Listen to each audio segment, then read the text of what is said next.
Hello, everyone. It's Bryant with I Have Comic Issues, and tonight on Comic Issues Daily, it's September 1st, and we're going to talk about Wolverine's rise beyond the X-Men, the collapse of DC's ratio variant market, and Jorge Jimenez's new Batman artwork, Marvel's Gamma family of characters, and a brand new Exiles series on the horizon.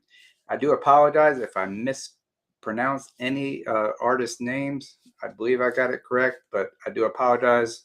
You can please correct me in the chat below.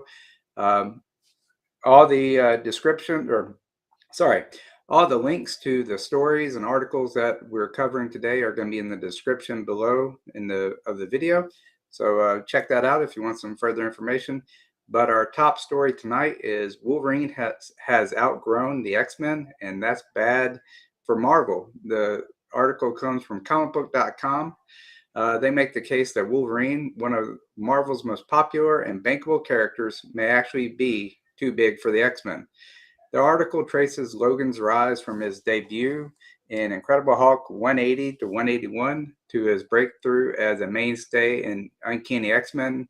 Over the decades, Wolverine's popularity skyrocketed through solo titles like Wolverine, Weapon X, Old Man Logan, and multiple miniseries that became classics. His appearance expands beyond the comics, from Hugh Jackman's iconic portrayal in the Fox X-Men films to his upcoming return in Deadpool 3, or he's already been in Deadpool and Wolverine, so maybe he'll be, if they actually do one called Deadpool 3, who knows, he might be in that, but he should be in Avengers Doomsday or Secret Wars, hopefully. But here's the problem with Wolverine starring in so many projects. Both inside and outside the team, the rest of the X-Men often get reduced to background characters. Cyclops, Jean Grey, Storm, and Nightcrawler have all had arcs overshadowed when Wolverine's storyline dominates. Even newer eras like Krakoa lean heavily on Logan's presence. This article warns that while Wolverine's solo success is great for Marvel's bottom line, it undermines the ensemble nature of the X-Men franchise. If Logan is always front and center, readers risk seeing the X-Men not as a team, but as Wolverine and his supporting cast. Hey, let me know what y'all think. Do y'all agree? Do you disagree? I would love to hear your feedback. All right. And I'm sure that comicbook.com would love to hear your feedback also. So click on the article, read it, and leave a comment. Next, we got from DC, or about DC, the decline of DC's ratio variant covers hurts comic shops.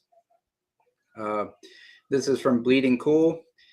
They report that DC's once profitable ratio variant program is now hurting retailers.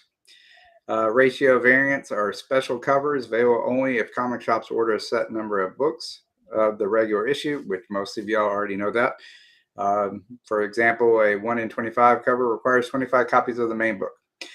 For years, this incentive cover drove speculation, with collectors paying premium prices and shops ordering more than they could sell just to unlock them.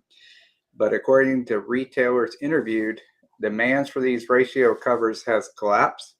Collectors are no longer chasing them the way they once did, and many shops are left with piles of unsold books that they can't move.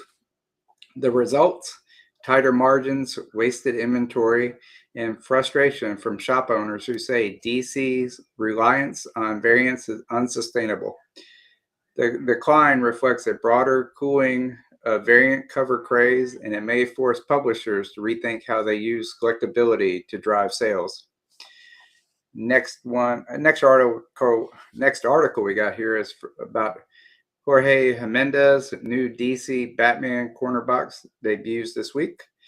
This is from Bleeding Cool. Artist Jorge Jimenez, best known for his work on Batman, has reimagined one of the comics' most nostalgic design elements, the corner box.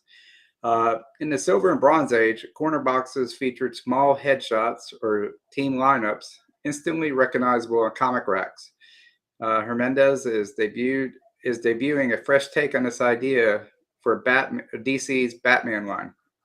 The new designs are sleek, dynamic, and highlight different versions of Batman and his supporting cast. Fans will see them roll out across multiple titles this week. It's a small but stylish move, showing DC's willingness to mix tradition and innovation, giving modern readers a callback to the past while keeping the books visually fresh. All right, another article about Marvel, and this is from comicbook.com.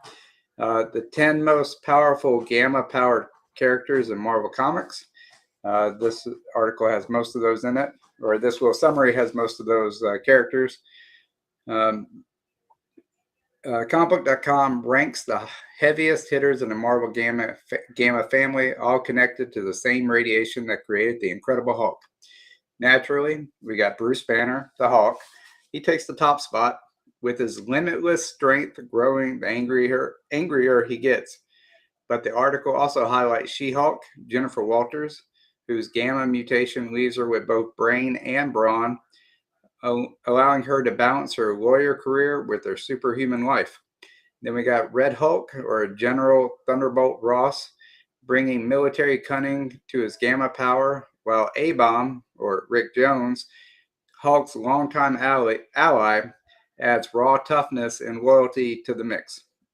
The leader, Samuel Stern, demonstrates that gamma energy isn't just about muscle. His intellect was amplified to genius level, making him one of Hulk's most dangerous foes. And finally, Sakaar, Hulk's son from the planet Sakaara, shows how gamma bloodlines can pass from one generation to the next. The list underscores that gamma radiation has become one of Marvel's most versatile storytelling tools, not just producing monsters, but spawning an entire family of complex, conflicted characters. All right, our last story that we're covering tonight, well, almost our last story. Marvel has announced a new Exiles series for 2026. And this is from Bleeding Cool. They've confirmed the return of Exiles in 2026. The Exiles concept, first launched in 2001, features a rotating cast of heroes pulled from across the multiverse, tasked with fixing broken realities. Teams often include odd pairings like Blink, Morph, and alternate versions of familiar characters such as Sabretooth or Miss Marvel. The new series spins out of Jonathan Hickman's Imperial storyline, which has already expanded Marvel's cosmic and multiversal scope. While details are scarce, Marvel promises fresh team-ups, unexpected lineups, and a continuation of the original series' anyone can die, anything can happen ethos.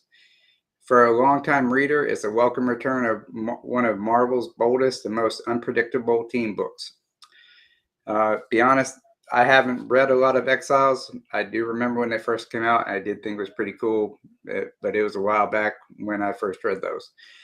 All right, and next we have a topic, Disney/Marvel restricts Fantagraphics over Bill Everett collection. This is from Bleeding Cool.